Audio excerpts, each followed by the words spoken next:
Pakistan won the toss. They opted to bat first, and Sahibzada Farhan turned all that pressure into poetry. He had a poetic 100. Pakistan have made 199 in their 200 runs to chase for Namibia. We're back at Cricbuzz Live. I'm Saiyami Kher. I've got a very, very elated Murali Kartik and Zaheer Khan with me in the studio. I don't think Sahibzada Farhan celebrated as much as Murali Kartik, because Murali Kartik won his prediction by 1 run, and there was a thunderous roar in our stadium. So our ears are still getting tuned to it. Welcome back, gentlemen. What a knock by Sahibzada Farhan. And with all the talk that we had pre-game, we spoke about him, we highlighted him, how crucial he is to Pakistan and Pakistan's chances. I think that was a sublime 100. I don't think the wicket was that easy. We saw that it was slightly sticky. There were puffs of dust when the spinners and even when the seamers were bowling. So for him to come up with such a good 100, I think fabulous. Zach, that 100 is very important because there was a middle phase when things was a little slow, and then he just accelerated towards the end of the innings. We saw him hitting those big sixes again. He's hit 4 sixes, but overall a very sensible innings by him today. Yeah, he didn't start to put bowlers under pressure right from the word go. He took his time at the top. The leg spinners over was maybe the momentum shifting over when he scored those 2 sixes, 3 sixes, I think, in that over. And on the whole, controlled the innings nicely. And once again, for Pakistan, when you're talking about the over dependence on Farhan from that aspect, him living to expectations, that is something which is going to go a long way for the team as well. But the top order batting, batsmen staying not out, I think, was the highlight for me from today's innings. And like you said, he started off a little slowly because he was 30 of 27, Kartik, and then he's made his 158. So he timed the innings very well. And also, sometimes I always say this, respect the conditions. Yes, you might have a game plan. Yes, you might have a certain way of batting, but you have to respect the conditions, and that is exactly what he did. He realized that he was crucial to Pakistan's chances. Sometimes even as a go-getter, a certain track doesn't allow you to get going, but you need to put you set your stall up and make sure that you're there till the end, and then things get easier for you. And we saw that happening. We always say this in cricketing teams and cricketing parlance, we always say on a track like that, it's always tough for a new batter to come in. So once you're set, make sure that you make it count, and that's exactly what he did. Well, they were 47 for 1 after the power play, so they did take their time to start things off. And then that fall of Sam Ayub, because he went and fell at 14. So we see that start was a little bit slow, but otherwise their run rate kept going higher and higher. But that wicket of Sam Ayub, and then that partnership which followed later of Salman Ali Agha with Sahibzada Farhan. Yeah, look, that 7 to 10 block, which is looking so nicely there on that acceleration chart. 1 over of leg spinner has gone for about 3 or 4 sixes, I think, in that over. So that was the momentum shift over for Pakistan. They've scored 38 in that 4 over phase of the game, but 1 over has yielded them 20 plus. So that is the momentum shift over. That is the over which really shifted the game in favor of Pakistan, put the pressure back on Namibia, and from there on, it was easy phase for Pakistan. Obviously, one batter going on to get 100 makes things very easy, but they're able to achieve that. That gave them the freedom of using the tactical flexibility in the batting order of getting power hitters up, not using Babar Azam. So that is something which was possible because they had wickets in hand and they had a decent platform to encash on. Well, it was Myberg's over. 22 runs went of that over. And Zach, you were talking about this. It's just that 1 or 2 overs that completely changed the game around, and that's what happened today. And it derailed things for Namibia as well. You look at the way the skipper bowled. Erasmus was brilliant, 2 overs for 9, and he bowled the second over, which is a tough over in the power play against the Sahibzada Farhan. So he put himself out there. And then Myberg started well. The first over was fine. Scholz bowled really well in his 2 overs. But then, as Zach said, you're always searching for that turning point. You're always searching for that shift, and it can happen in an over, it can happen in 3 balls, and fortunately for Pakistan, it was an entire over which went for 22, and suddenly The batters find their feet. The batters feel a lot more comfortable. Even that partnership, when you think of when Salman Ali Aga also was going at maybe run a ball for the first 20, and then suddenly he found a few shots. So it's very important that you respect the conditions. Again, I'll say that. Then when you put yourself in a position, then you can put your foot on the accelerator. And now Pakistan will feel on that track like the way the other day India felt when we sat in the final post-match review of the game. The captain said, oh, we were 15 runs over par. Yes. On a track like that. So maybe sitting here, we don't feel that, but as a team, oh, this is what was happening in the initial phase, but we have ended up with 199. I think we are possibly 20 over par for a surface like this. And again, it comes back to small key moments. Zach highlighted that turning point, and I feel for Sahibzada Farhan to maintain that composure even when things weren't going the way he would have wanted to, he ended up making a fine 100 and getting his team into a very, very challenging position. Also, that other partnership of Shadab Khan and Sahibzada Farhan, because Shadab got 36 of 22. So again, a very crucial partnership to finish things off, Zach. Yeah, it was important that after laying that kind of foundation, you finish things strong. And I think Shadab has been that one all-round position, for Pakistan, who has been consistent. He's not been bowling a lot regularly, but batting is something which he has really developed, and playing franchise cricket all the year round also helps him, with keeping in tune with this format. So he didn't disappoint today. He's got the six-hitting ability. And I think, the real differentiator when you're playing a team like Namibia is that if you are able to get to a score which is going to create a situation for you when you're defending the total, that the opposition has to hit sixes to win games. And I think, that's when you can safely say that Pakistan has done enough now with the bat in hand for them to feel comfortable defending this total. Yeah, and you look at it, we talked about his six-hitting streak, and I don't think till that Myberg over he had hit a single six.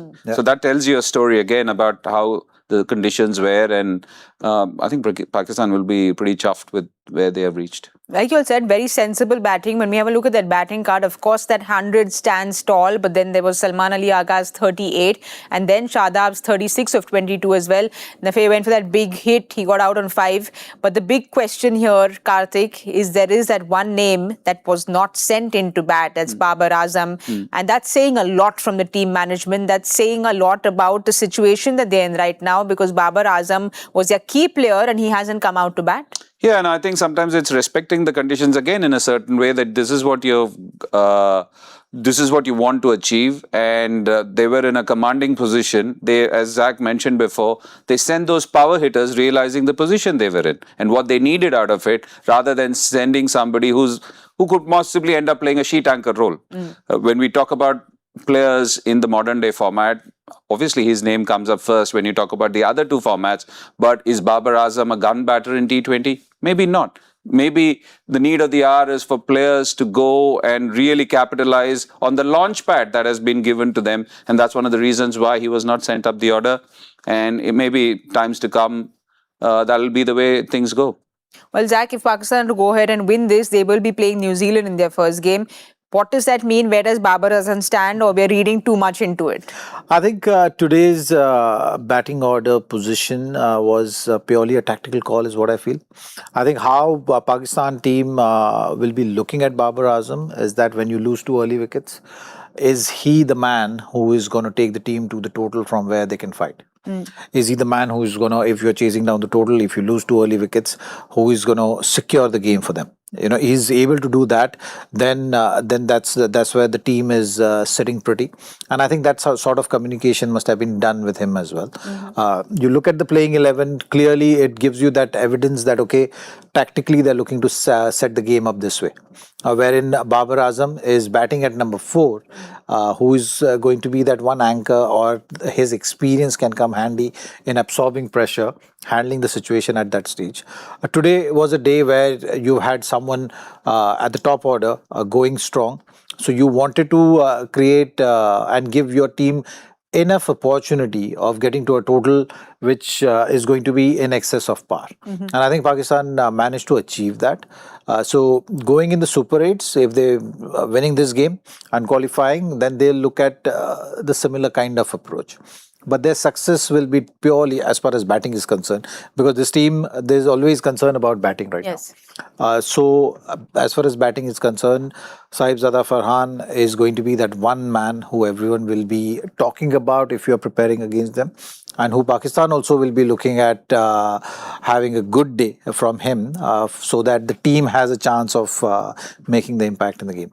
It's a very interesting you threw up, Saimi. When you think about it, when you think of teams and the way T20 is going, and even franchise, is there a place for a sheet anchor in your T20 team? That's a question which has to be posed. Or is it a byproduct of the kind of resources you have at your disposal? I think more so from the point of view that what kind of resources you have Yes. at your disposal. If you have, like in India's case, you're batting till number 8, you want to have that kind of approach, then you can play that high risk, high reward kind of a game in the power play, looking to put the opposition under pressure with your approach. And in the process, if you're losing a couple of wickets, that you have enough firepower in your batting lineup to still be continuing to be aggressive, attacking, and get to a total which is going to be good enough for you to make the game out of it. Maybe they don't have. Maybe Pakistan doesn't have it. It'll be interesting to see. Again, it's about giving. You spoke about Sahibzada Farhan being nursed and handled well. There could be a place for somebody in the middle order to do that. Khwaja Nafi is the person they thought that probably But one could come game and hit doesn't- the big hitting. So maybe they could nurture him, but Correct. that's probably a management call to see how they go about things. But Kartik, when you have a look at the bowling card, were you surprised that the captain didn't complete his quota? Maybe I think he mismanaged his own resources because he needs to bowl 4 overs. Yes. The way he does. Yes, we laud him for him taking on the responsibility of bowling the tough overs. Brassel actually started well, but suddenly he lost his way. Actually, the first 2 overs from him were pretty good. I was just talking to Zach off air. It's just his action reminds me of Dushman Tachamira to a certain extent. Trumpelman was okay. Scholz was okay for a brief while. Myberg, that 1 over cost him.